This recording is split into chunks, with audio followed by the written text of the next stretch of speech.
Testing. I'm not hearing anything. Testing. All right.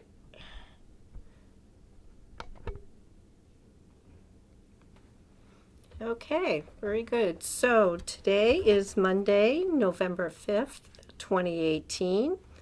We are at the Good Shepherd Sisters Convent on Pool Road. I am the interviewer, Nicole Morin-Scribner, a volunteer with the Biddeford Cultural and Heritage Center. Also present in the room is Diane Sear, who is the president of the Biddeford Cultural and Heritage Center. And we're privileged today to be interviewing Sister Madeleine Couture. Now, the first question I wanted to ask you is, how do you pronounce your name when you introduce yourself? I say Couture. You do say Couture. Okay, good. I wanted to make sure I got it right. So if you don't mind my asking, can you start by telling us when you were born? I was born on May 11th, 1930 Mm-hmm. in Biddeford. Were you born at one of the hospitals in Biddeford? I was born at home. You were. Aha. Was that the norm back then? Yes. Yeah. Do you know who actually did the delivery? Was it a relative or was it a midwife? I don't know. You don't know? My mother used to act as midwife, but I doubt if she acted for herself. Uh-huh. Oh, your mother was a midwife too. Well, I mean, she acted that way. She would help other people around. Mm-hmm. She would put on the white dress and go deliver their babies. Huh. When you were growing up, do you remember her going out on occasions like that to go deliver babies? When she went, I would go stay with my aunt.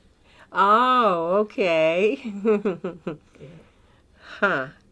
Now, I see that your father was born in Biddeford.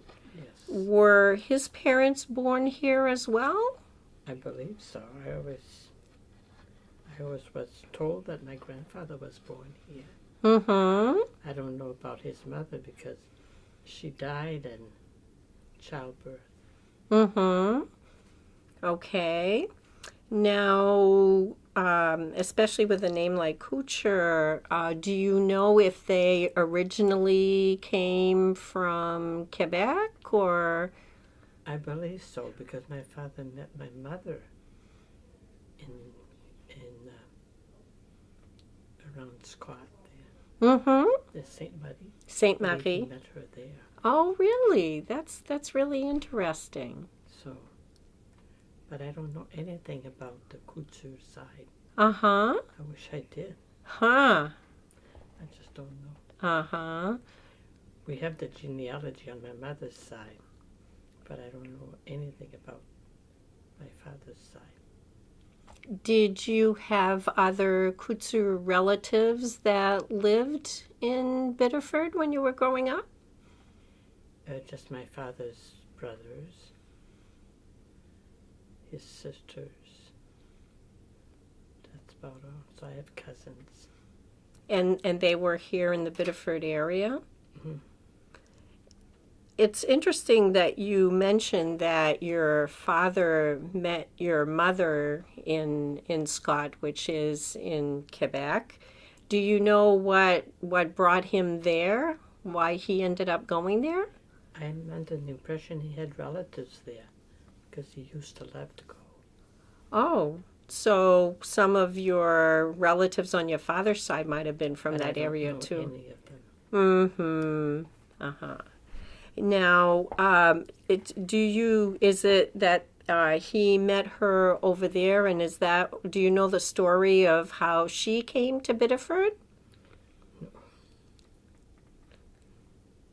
They didn't share that with you? They didn't happen to talk about it? No. Did your mother become a naturalized citizen? She became a naturalized citizen by the fact she married my father. I see. And it was, I think, just about before they changed the law. I mean, she was automatically a citizen, but after that, I think the law changed. I see. Did you ever go to Canada? Oh, yes. We went to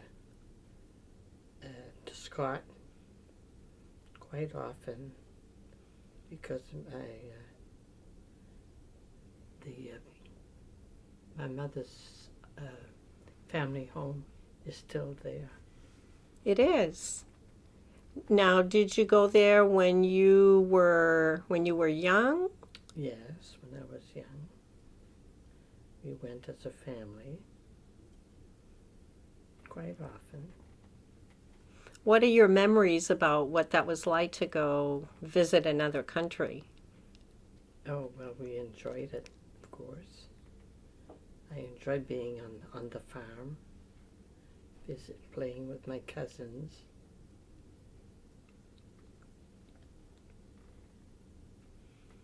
But that's about where we went to Scott. Didn't go anywhere else. Did you go visit Canada when you were an adult? Yes. Yes, we went. We went to Scott, and we also went to Quebec, because I had an aunt that was in Quebec. My mother's sister lives in Quebec. So we'd go there to visit. Did you feel comfortable going to visit there? Was it very similar to Biddeford, or did you find things were very different? No, I was comfortable. Didn't find it too different No. than it was over here. So I did see in the information that you provided that your father worked at the Pepperell. Yes. He was a loom fixer. Yes. He was proud of his work.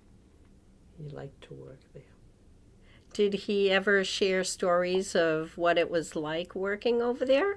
He did with my mother, but I didn't really, I never paid much attention to it. But I know he did with her, and she always listened politely because I don't think she knew what he was talking about because she never worked herself. Mm-hmm. Now, did he work long hours? I don't think they worked regular hours, except during the war, they increased the hours. He worked quite a more hours during the war. Mm-hmm. I remember that. Were they doing some special jobs during that time? Do you know anything special about that? No.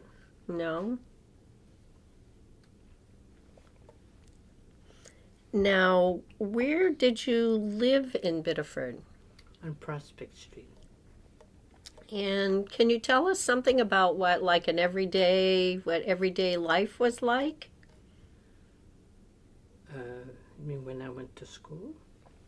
Or, well, first of all, like what was it like when you were home? What was like the normal routine?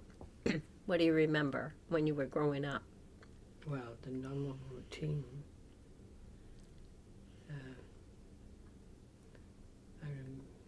I remember just getting up and going to school. We used to walk to school. There was no buses in those days. Uh-huh. Didn't need them.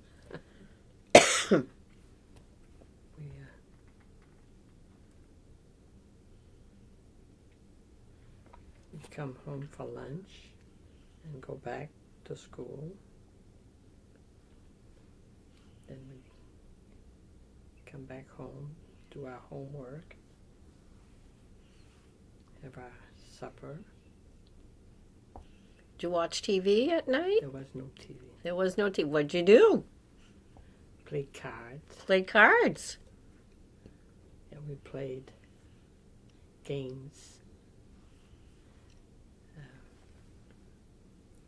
around the table. We played games. We had a covering on the table, an oilcloth, I think. My brothers used to turn it over and they would make a. It's a game like we used to call it heaven, but you just go around the place. What do you call that game? Like Parcheesi? Yeah, it was a game like that. And they used to make it on the back of the oilcloth, so that's what we used to play a lot. Did the whole family participate in that? Yeah, when we were growing up, yes. And then we'd all say the rosary before going to bed. We always said the rosary. Then when my brothers got older and they went out at night, we'd say the rosary after supper. Everybody did. I'd say the rosary with my family, go out to meet my friend, and I'd have to go in her house to say the rosary with her. At your friend's house? Because it was the custom of the day to say the rosary after supper. When we were all young, we'd say them before going to bed. But like I said, I had 3 brothers that were older, so they would go out for the evening. I was going to ask you about the neighborhood. Were most of the people in the neighborhood families that were similar to yours? Yes. Yeah. We had several families, but they didn't have children my age. Okay. The others were all like me, Canadian. So it was pretty much a French-Canadian neighborhood? Oh, yes. Yeah. The whole city was French-Canadian. Really? Pretty much, generally speaking. Were there some neighborhoods that were not French-Canadian that you were aware of? No. No, you were just familiar with those. What do you remember about the food that you had at home? What was that like? We we had a lot of French-Canadian kinds of foods, crepes. Every time we went to Quebec, we'd bring back a big gallon of maple syrup. So my mother used to use that maple syrup. She would make dumplings in that maple syrup. Des grands-pères au sirop d'érable? Des grands-pères, yeah. Is that what you call them? Yeah. She used to make that. Even eggs in the syrup, too. I used to like that. Some people don't like that, but I used to like it.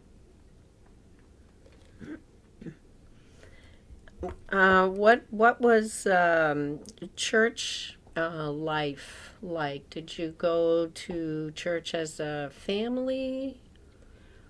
Well, in those days, we had to go to 8 o'clock Mass. The children had to go to that Mass. My parents usually went to an earlier Mass, at 7 o'clock, I guess, but the 8 o'clock Mass was for us. We would go to that Mass.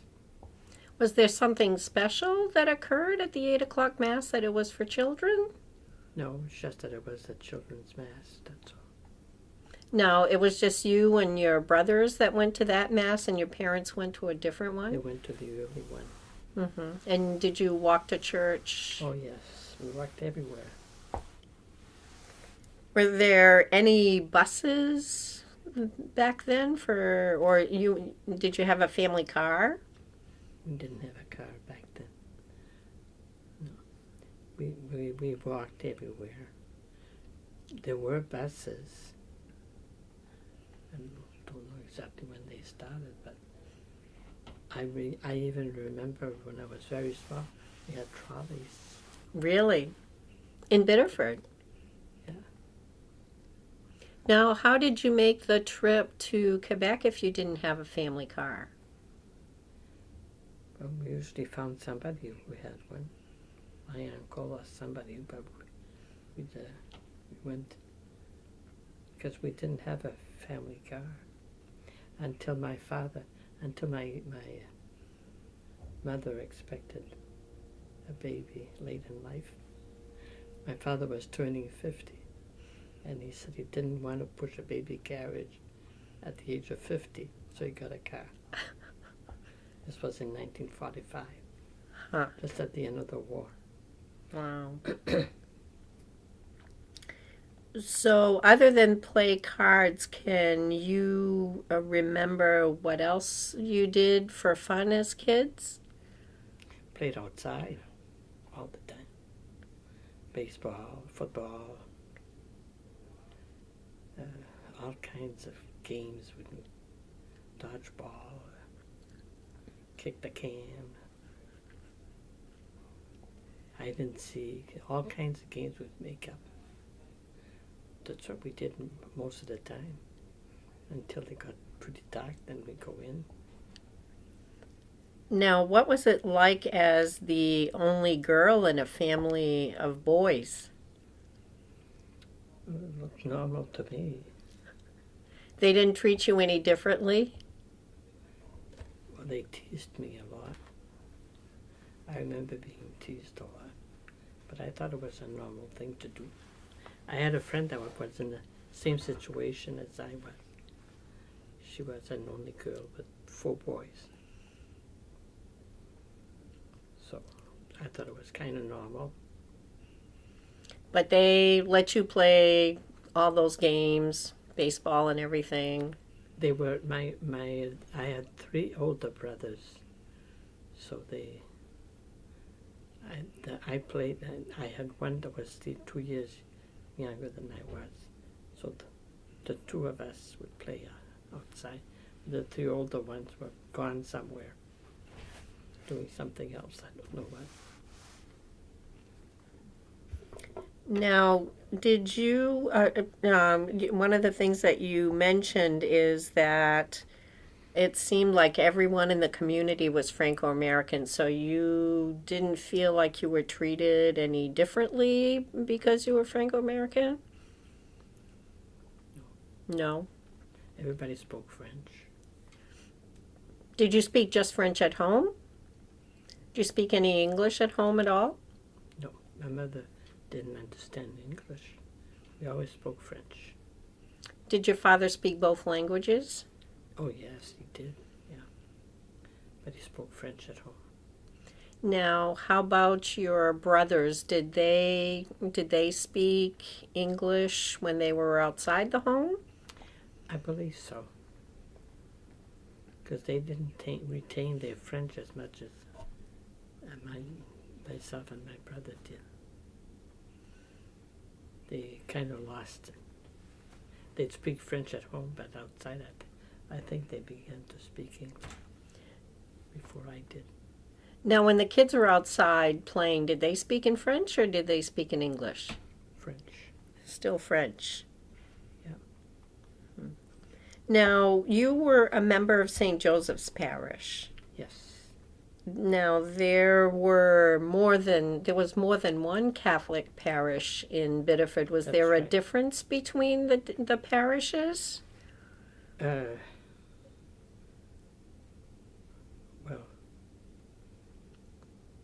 you kind of, there was a line, there was a line that, like Hill Street, was the line for St. Andrews. And the rest of it was, and the Irish church, well, they're for the Irish people, I guess. But I don't remember that there was a difference. Did you ever go to one of the other churches? Only as an adult I went.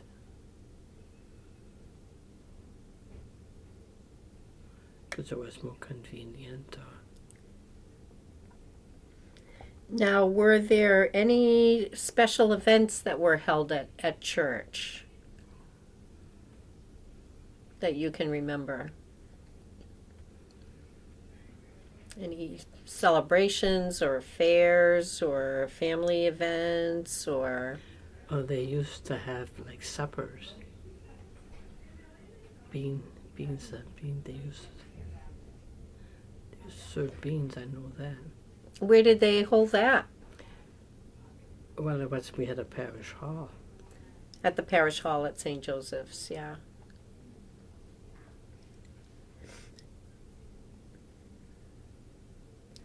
Now, did you have any special traditions during the holidays? Like, what was Christmas like? Well, we had. I think it's pretty much what everybody did. We had a Christmas tree. We had our gifts. We had. I don't think there was anything different. Did you have any family gatherings? Oh yes, because we had my grandfather with us. So the Couture family.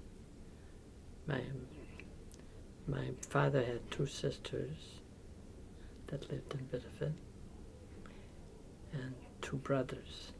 So they would come for the Christmas, New Year's, Easter. They would come. Now, did your grandfather live with you, or he did live with you? Yes. Yeah. In fact, I don't remember that because I think when my father built the house, it was big because it was 2 floors. I think there was something like 5 or 6 bedrooms because it was my grandfather, his 2 brothers, and his 2 or 3 sisters. I don't know, at least 2 that lived until they were married. Then after they were gone, then my mother found the house too big. So they fixed an apartment upstairs. We moved upstairs. And we rented the downstairs. So there was a time that in your home there was your grandfather and uncles and aunts as well as your family with the 6 Yes. kids. But I don't remember that. I just know that that's how it started. Mm-hmm. I don't remember my aunts and uncles living with us. I just know they would come on special days. Now, going back to like the Christmas holiday, did you celebrate that on Christmas Day, Yes. on Christmas Eve, or did you go to midnight mass together? No. No? Did you celebrate New Year's Day, le jour de l'an? Yes. Yeah. Do you remember what that celebration was like? Nothing really special except that the family came over.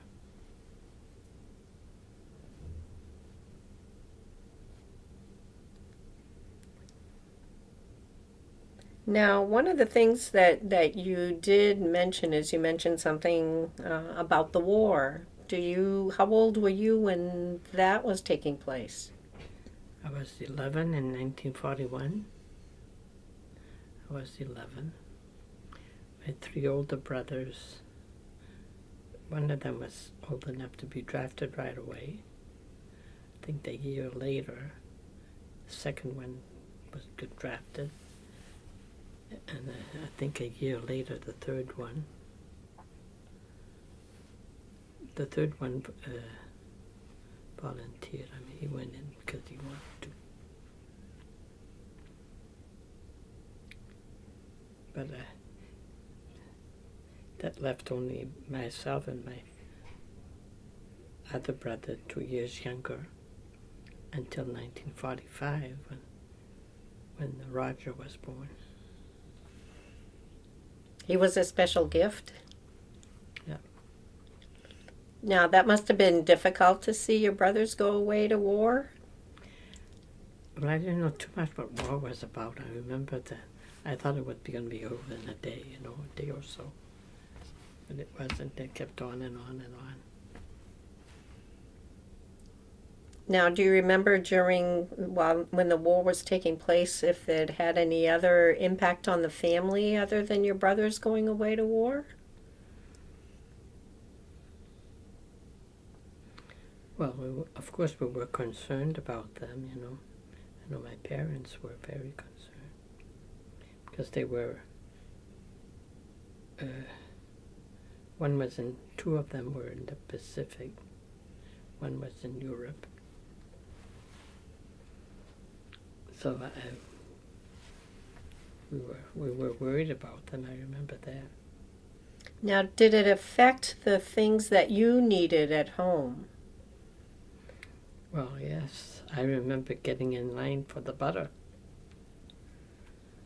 We had a store for butter there, you know. There was a store just for butter? Yep, on Main Street. It was just butter. I don't know if there was anything else, but we went there for the butter. There would be this long line going all around. I think it was probably Washington Street, all around. And the store was on Main Street. And you had to wait till your turn in line. To get butter. To get butter. Yeah. Then you couldn't get the meat you wanted either. There was a shortage pretty much of a lot of stuff. You know. Did you have your own garden back then? We had a garden when I was growing up, but I don't think we had a garden during the war. No, I don't think so. We had a garden when I was young. Now, I'm not familiar with this, but I've heard that there was a big fire like in 1947. Obviously, you remember it from your reaction. Oh, yes, I remember it because we went house to house to collect canned goods because the people were living in the parish hall. People from around whose homes were destroyed. They were living in the parish hall, so we went around house to house, collect canned goods. I was in 7th grade, I think. Now, where was the fire? How big was the fire? It was the whole of York County. Wow. And I believe Cumberland County too. Everywhere except the big cities. They managed. The fire, well, you know where West Street is. The fire was stopped there on one side. If it had crossed the street, the city was prepared. People had packed. We really were afraid that the whole city was going to go. But it didn't come near your neighborhood. Well, that's not far from where I was there at West Street. So that must have been scary. You must have seen smoke and flames. Oh, yeah. We saw they had to watch the roofs for the sparks. And even towards Bayview. I remember towards Bayview because we went there to bring sandwiches to the soldiers that were battling the flames there. And there were flames. It went out to the ocean. How long did it last? Oh, I don't know how long it lasted. I don't remember that, but it was a very big fire. That's when it's very dry like it was for a while this summer. I kept thinking about that all the time, you know, that fire. I was glad when it started raining, but it didn't rain too much. I bet that leaves an impression when you've It seen left an something impression. like that. That's pretty. Thank you for sharing that information. On a more positive note, I understand that the city celebrated a centennial in 1955. Is that anything that you can recall? In 1955, I was in Bayview, I believe. You mean the city of Biddeford was celebrating? I believe so. But it isn't anything that left a big impression with you. No. We were pretty. See, I entered in 52. We were pretty closed in at that time. Being in the novitiate, especially, you didn't know too much about what was going on outside. I see. When you were growing up, did you go to the beach very often? Yes. Yes. I see a big smile there. Oh yeah, I went to the beach a lot. Which one did you go to? Old Orchard. Old Because Orchard. we could take the buses. Took the bus to Old Orchard. Oh yeah, we went a lot. Did you go by yourself or go with the family? I never went by myself, but I went with friends. With my mother and father and my brother, the one close in age to me, sometimes on Saturday night or Sunday night, we'd take, but when I was very young, it was the trolley, and then later was the bus. We'd go just walking around in Old Orchard. Now, how old were you when they felt you were old enough to go with your friends to go to the beach? Take the bus or the trolley to go there. Yeah. Maybe. I would say around 12. 11, 12, I would say. Okay. Now, I'm going to, there's a piece that we didn't really get into all that much, which is when you were going to school. I think I saw that you went to St. Joseph's School. Yes. Are there any memories in particular that stand out about your experience when you went to school at St. Joe's? Did you like it there? Yeah, oh yes. Oh yes. Yeah. Was school in French or in English? Half and half. Half and half? Half a day of French, half a day of English. We had plenty of Canadian sisters who taught us. So they would teach half a day.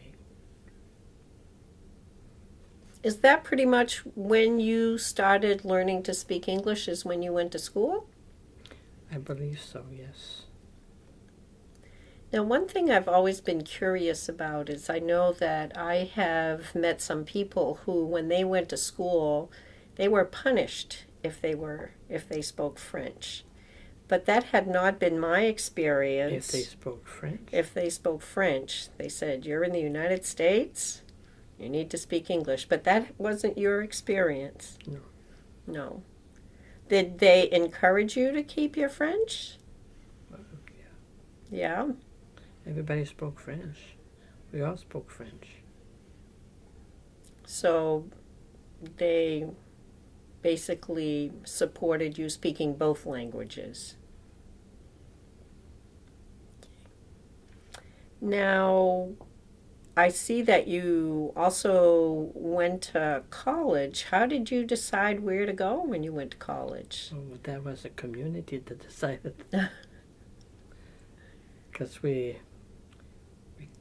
most of us went to St. Joseph College to get our degree. And some other sisters kept on getting more degrees, but most of us went to St. Joseph College. That's the one in Standish, that's still in Standish now. Now, are you the one who decided what you would study when you went to college? You know, when we entered, we all started as teachers. Okay. Then later some went to social work, depending on the needs. But we all started with teaching. And I just kept on teaching. Was that really different going to college? Were there any unique experiences when you were at college? There was a lot of us going at the same time. we had a dorm to ourselves because we went only in the summertime. Really? I did. Some others did some, but all of my college was summertime.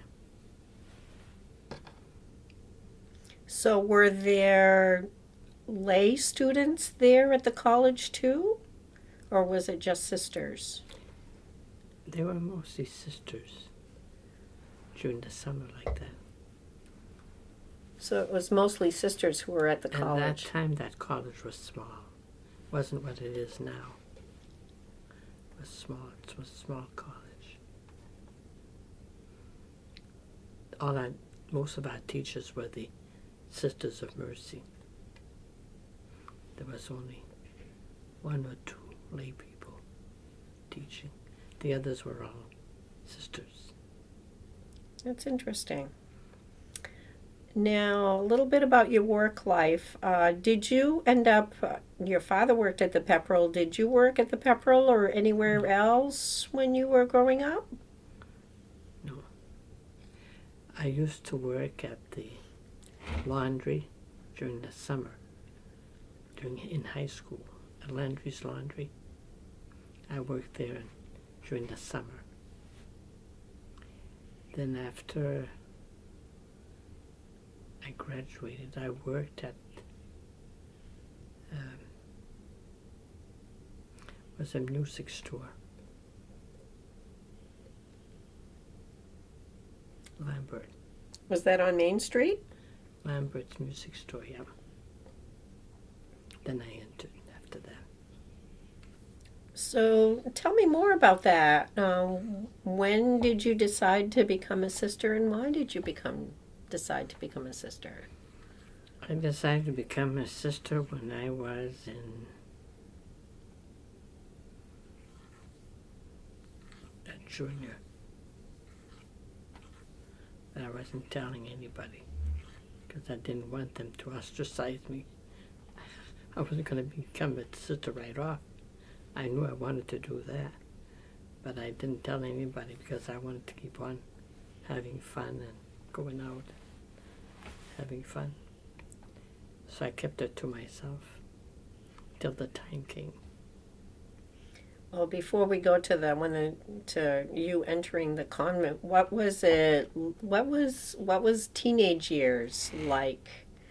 In terms of what did you do? We talked about what you did when you were a kid to have fun. What did you do when you were a teenager to have fun? As a teenager, we used to spend a lot of time at the Puritan, go there for Cokes. I remember the first time my friends went by. It was dusk, and they were going down to the Puritan. They said, "Why don't you come?" And I said, "Oh, I don't think so. I don't think my mother will let me. It's getting dark." So they said, "Well, go ask." I went to ask her, and she said yes. I was so surprised. I was 15, I think. Yeah, I was 15. I was so surprised that she would let me go when it was getting dark. But so that's what we did. We went to movies a lot. Sunday afternoon was movies. Was that at City Theater back then too? There was City Theater, there was Central Theater, and in Saco there was the Mutual. But usually we went to the Central. But it's City Theater too. Where's Central Theater? Where was that? Central? It was where the police station is now. Okay. It burned down at one point, but they rebuilt it, and then that's where the police station is now. It was there. That theater gave us higher class movies, while the City Theater gave the cowboy things and westerns and stuff. So, what was your friend's reaction what was their reaction when you told them that you had made the decision to enter the convent? Well, they were very, very surprised. They didn't believe that I wanted to become a nun, but How about your family? I don't think they were very surprised. My brothers probably.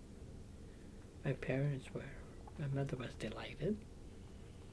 My father was quiet about it. I didn't enter this community right away. When I first entered, I entered in Montreal at the Carmelites. But I only stayed 3 months. My health was not good enough to withstand. So then it's only a year and a half later that I entered this community. Now, how did you hear about the Carmelites in Montreal? I read the book of Saint Therese of Lisieux. Mm-hmm. And that's what I wanted to do. And we had somebody from Biddeford that had entered in Montreal. And I was okay with French, so I went there. So when that didn't work out due to your health, why did you choose the Sisters of Good Shepherd? Because there was more than one order of sisters even in Biddeford, right? Well, I figured that they had kind of brought me up, so I should join them. Really, I felt, drawn to this community. At the time that you joined, how big was the novitiate class? Well, we were 9. Then, for 1 year, we were 9. Then 3 left, so we left 6. 2 years later, we made profession, 3 of us. Then during the course of the 60s, there when people started to leave, anyway, I was left alone after that. So out of the 9 who started, you're the one who stayed. Yeah. Did any of your other friends decide to join a convent? No. No. How many, roughly, women were living at the convent at the time? How big was the convent? Oh, Bayview was full. We had, and the convent in Biddeford was on Adams Street. That was full. And we had convents all over Van Buren, Grand Isle. At that time, we had convents different parts of the north. And the Bayview was full. I can't tell you how many we were, but we were quite a crowd. I know, it was a big place. Now, do you feel that how were the Sisters of Good Shepherd received in Biddeford? As far as I know, we were received well. Mm-hmm. I never heard any different.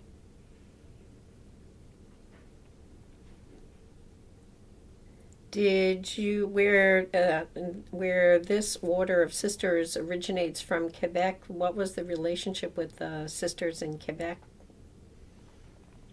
Well, it was good. It still is. They were the ones who pay our bills. Did they come see you? Did you go see them? Was there an exchange? Well, at that time, we had to go. When I first entered, we had to go there to spend a year of studies. And we had to make our last profession, last perpetual profession there after a year spent there. Then after that, we had to go every 5 years for a retreat. But that we kept that up for, but it was no longer. It's no longer necessary now. Now, you've lived in a number of other communities. like you went to Tennessee. That must have seemed like you were going far. It was another world. Yeah. So how'd you end up there? Well, I believe it was probably 1950. I think it was around there. The Pope asked that the communities start, start new houses or whatever. Anyway, we went there. There was a fairly new parish that had a school. They needed sisters. They were asking for sisters, and at that time we had plenty of sisters. So we answered that call. I believe we went maybe 6 of them. I wasn't of that first group. I went. We were open there only about 11 years. I went the last 5 years. But at the time that I was there, a lot of sisters started to leave. We're talking early 60s. So we couldn't keep on staffing it. So we left it. Another community took over, and we left. It was really far. So you said it was like going to another world. What did you find was so different? Well, we were kind of isolated because at that time we still were not going out. We went out for shopping or appointments, but we were not. We still wore the habit, so we didn't go shopping for ourselves like we do now. And we didn't have visitors come except once a year. But we used to come back for the summer. In the summertime, we'd come back. But during the year, we were isolated. You must have enjoyed the visits back here. Now, you also were in Old Town. Did you teach over there? Yeah. Just 2 years. And what was that community like? Very nice. It was very nice in Old Town. Did you work with the native population there? No? No. I only went to the celebration. Ah. When they had a celebration, I went. Now, when you were, then you, at some point you came back and you taught at St. Joseph's School where you had gone to school. Had things changed much from when you were a student? Well, it wasn't at the same school at all. Oh. Because when I went to teach there, the school I went to became an apartment building. You know, the parish apartments there. Okay. I believe they call parish apartment.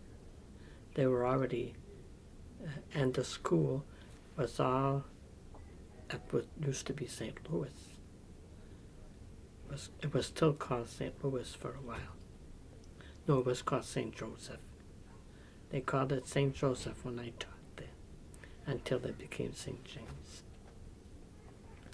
So I taught there, yeah. Now, how different was the school at that point, other than the actual building? How different was the school from when you went to school at St. Joseph's? It was very different. We didn't have. Well, I was a teacher, so that made a big difference from being a student. Right. But was the school day different? Was the population different? Yeah, there was less. For one thing, there was less French, because English was taught, and there wasn't that much French taught at that time. So it was, and you didn't hear as much French. My generation of people spoke a lot of French, but the children did not speak French. Were there was there more diversity of culture at the school when you were teaching there?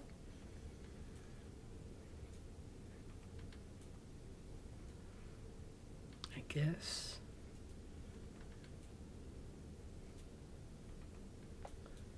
It's all English. Mm-hmm. Now, you've taught over a number of different decades. What changes have you seen as a teacher in terms of what it's like to be a teacher through the years? We used to have bigger groups when I started. Like when I went to Tennessee, I had in the 40s, I had 49 students one year. Then it diminished. By the time I was teaching in Grand Isle, it was down to the 20s. So the groups became less.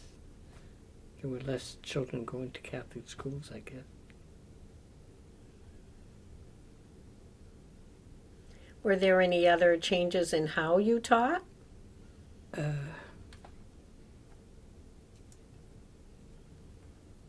The methods might have been different. The books were different. How about the kids? Are kids kids? Or did the kids change? They did. They did change? What's different?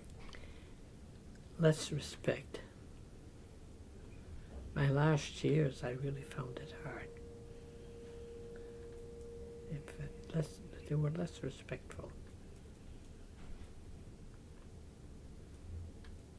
It was harder to teach.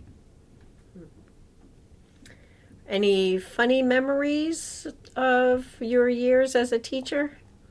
Is there anything that stands out? My funny memories when I was in Grand Isle because they spoke a mix of English and French, and their French was different too because they were ancestors of the Acadian. So they even their French was different. They spoke more French at home because their mothers were probably Canadians.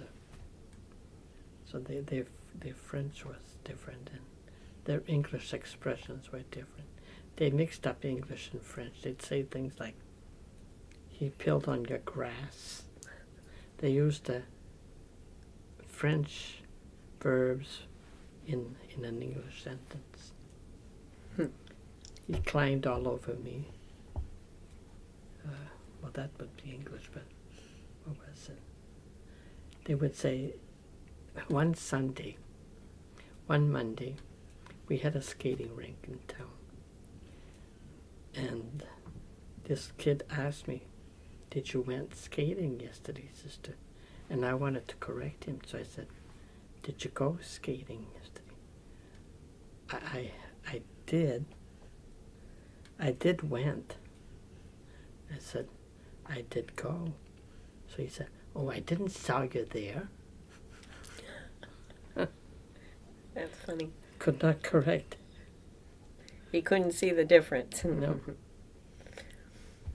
Is there any notable events that you can think about that occurred that you feel had a major impact in Biddeford or in your life? Other major events that happen?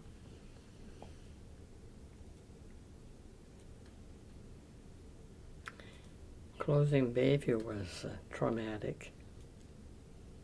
I was going to ask you about what that must be Closing convents were always hard to do. like. Closing 69 Adams, because that was a big thing too. Now, because I wasn't living here, I didn't know the convent that used to be on Adams Street, there was a fire? Yes, but after we had sold it. Okay. It was a pretty big convent. But when we, although it was big, it wasn't big enough to house the fish yet. Okay, at that time we were getting quite a few vacations. So that's why they had bought Bayview.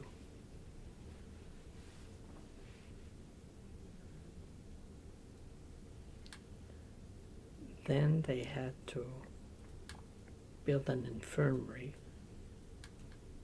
So that's when they decided to close 69 Adams, because we were building this place.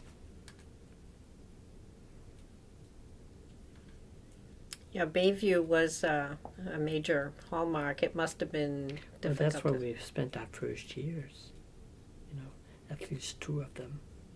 And we would go there to make our retreats every summer for a little bit of vacation. Because in those days we didn't have weeks of vacation. We had a few days before retreat, a few days after.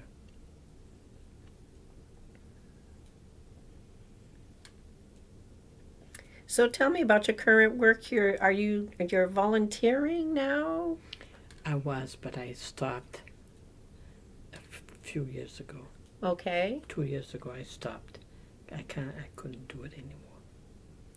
But I used to go volunteer at St. James for the 2nd grade, 1st and 2nd. I used to enjoy doing that, but I had to stop. Is there something you can think about that you think people might be surprised to find out about what life in Biddeford was like? You've been in a number of other communities. Is there something that's unique or special about Biddeford?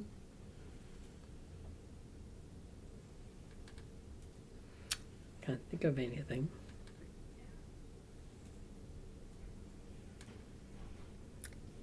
And what is something you'd want to make sure that people take away from hearing your story?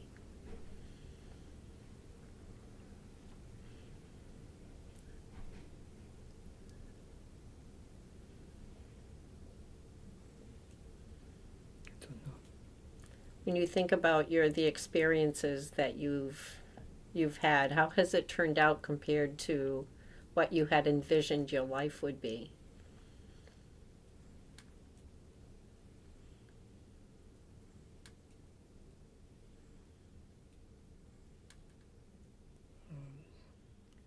Kind of a blank right now. Mm-hmm. Okay. Is there anything else you'd like to share that we didn't ask?